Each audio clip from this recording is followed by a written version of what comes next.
Hi guys, welcome to Scrunchie Studio. My name is Sarah and this is the third episode of my beginner-friendly sewing series. This series is dedicated for absolute beginners, so if you've always wanted to learn how to sew, definitely follow this channel and follow this series. So today, I'm going to teach you how to make ruffled scrunchie. It's a very, very easy sewing tutorial. If you've never sewn before, you still can do it. I personally think that those scrunchies are so cute and girly and just elevate your outfit immediately. So I'm going to make a few today. And like I said, this is one of those projects that you need just a little bit of will and a sewing machine and you can do it. Super easy. So to make those scrunchies, you will need a few things. First one is fabric. If you are making scrunchies, you don't need a lot of fabric. This is 1/4 of a yard. This was the smallest amount that I was able to buy at the fabric store. Another thing that you will need if you want to make exactly the same scrunchies as I am making, you will need some trim. And I have two different versions here. The first one is this. If you don't have a fabric store near you, you can type in your search floral embroidered lace. Obviously, you can be more specific. You can say you want flowers, you can say butterflies, you can say the color that you desire. This is light pink, so I bought this light pink to match it with the fabric. I'm also going to use this cotton trim. I'm very, very excited about this one. And like I said, if you don't have a fabric store near you and you want to buy something similar, you can just type cotton embroidered trim and very similar designs will pop up. Obviously, you can be more specific. If you want floral design, you can say floral embroidered cotton trim. This is how you search for trims online. Anyways, I thought I would say it because not everybody knows that this is called a trim. So if you want to buy one, just type trim in your search bar and a lot of different trims will pop up. And of course, you'll need some matching thread, so make sure to get that. You'll also need some elastic. This is the only elastic that my store had, and it is called braided elastic and it's 3 millimeters wide. All right, this is a lot of information. Hopefully you're still with me, and without further ado, let's get into sewing.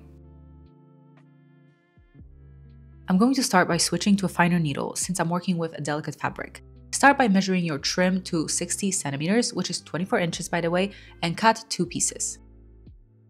Next, identify the right and wrong sides of fabric and place them on top of each other, wrong side up. Pin the sides together and sew a straight stitch along the edge. Always backstitch at the start and the end of your seam.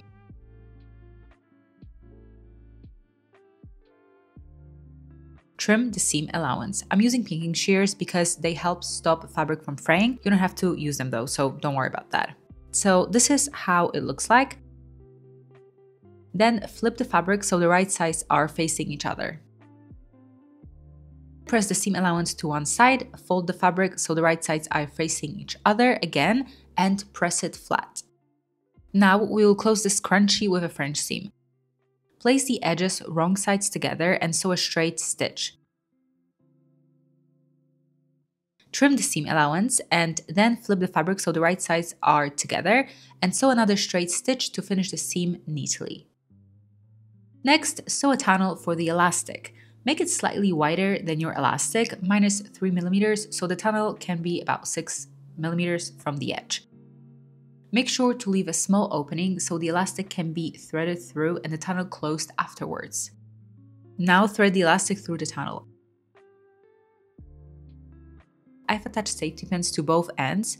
One end goes through the tunnel and the other stays attached to the scrunchie so it doesn't get lost. Pull the elastic through.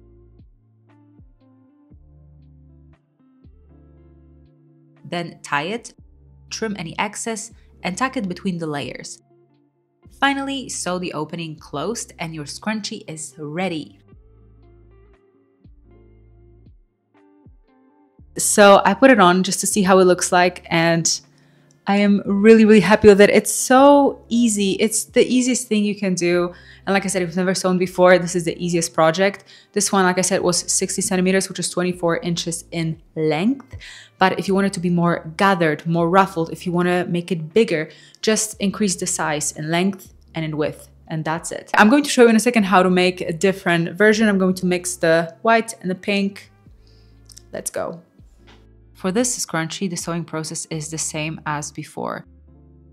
You will use 2 layers of fabric. This is the wrong side and this is the right side. As you can see, the wrong sides are facing up, the same as before. Then you sew layers together, trim the seam allowance. You have to press it and then sew a French seam attaching both sides together.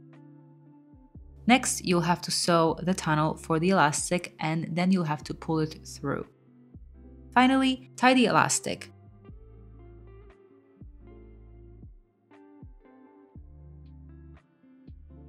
Then you'll have to sew a straight stitch to close the tunnel and your scrunchie is ready. It is that simple.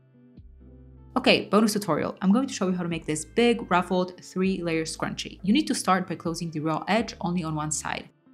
First, change your stitch length to 4.5 and then sew a straight stitch about 0.5 centimeter from the raw edge.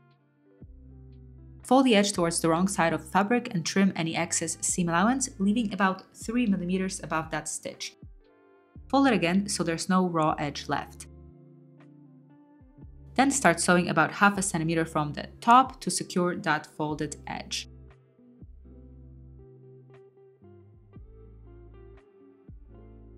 So this is the right side and this is the wrong side.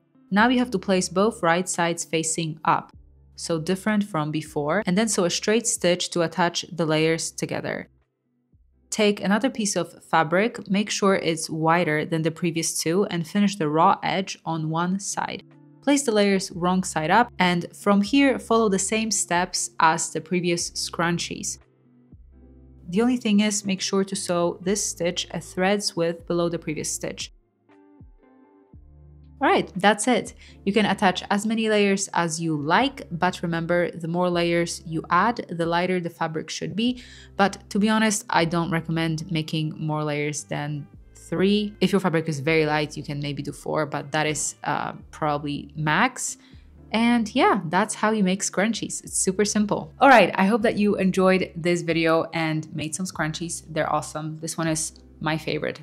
It looks really good. And if you want to see a little bit more of me, go to TikTok, Instagram, Scrunchie Studio, and you can also go to my Etsy store, Scrunchie Studio as well, where I sell sewing patterns, and those sewing patterns are really, really nice. And this is not the end of my beginner-friendly sewing series. This is just the 3rd episode. There's so many more to come. I'm actually going to sew real clothes with you soon. That will be super easy and beautiful. So just FYI, subscribe if you want to be the first person to know about that. Anyways, I'll see you guys next week. I'm going to go and read 4th Wing because I just started this week and I'm obsessed. Bye bye.